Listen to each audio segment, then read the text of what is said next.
warahmatullahi wabarakatuh. Perkenalkan, nama saya Azhara Fardila Supriyadi dengan NIM A1J50011 dari kelas R001. Kali ini saya akan menjelaskan materi dari mazhab linguistik, yaitu linguistik fungsional. Berikut penjelasannya. Nah, linguistik fungsional. Apa sih linguistik fungsional? Linguistik fungsional merupakan salah satu aliran dalam cabang ilmu linguistik yang menganggap atau yang menggambarkan bahwa bahasa terutama adalah alat untuk menjalankan fungsi sosial dan komunikatif. Berbeda dengan linguistik struktural yang murni yang menekankan bentuk dan struktur internal bahasa, linguistik fungsional berangkat dari asumsi bahwa bentuk bahasa tidak dapat dilepaskan dari fungsi dan konteks kegunaannya.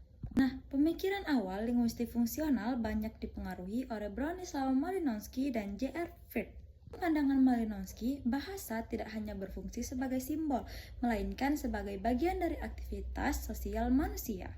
Ia memperkenalkan konsep of situation yang menegaskan bahwa makna ujaran hanya dapat dipahami secara utuh jika dikaitkan dengan situasi sosial tempat bahasa itu digunakan.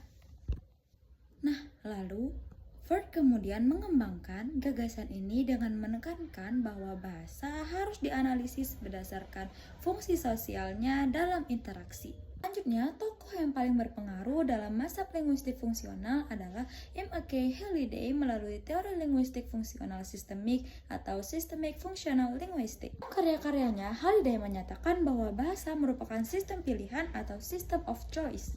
Ia juga mengemukakan bahwa bahasa memiliki 3 fungsi utama yang disebut metafungsi.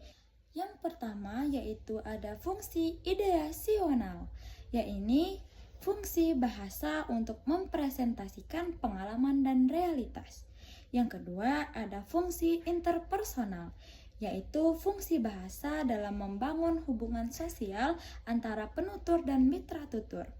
Yang ketiga yaitu fungsi tekstual, yaitu fungsi bahasa dalam mengorganisasi pesan agar menjadi teks yang padu dan bermakna. Menurut Halliday, struktur gramatikal suatu bahasa terbentuk karena tuntunan fungsi-fungsi tersebut, bukan semata-mata karena kaidah formal yang berdiri sendiri. Pandangan ini menjadikan linguistik fungsional sangat relevan dalam kajian wacana, analisis teks, dan studi bahasa dalam konteks sosial. Sekian penjelasan dari saya, lebih kurangnya saya minta maaf. Saya akhiri, wassalamualaikum warahmatullahi wabarakatuh.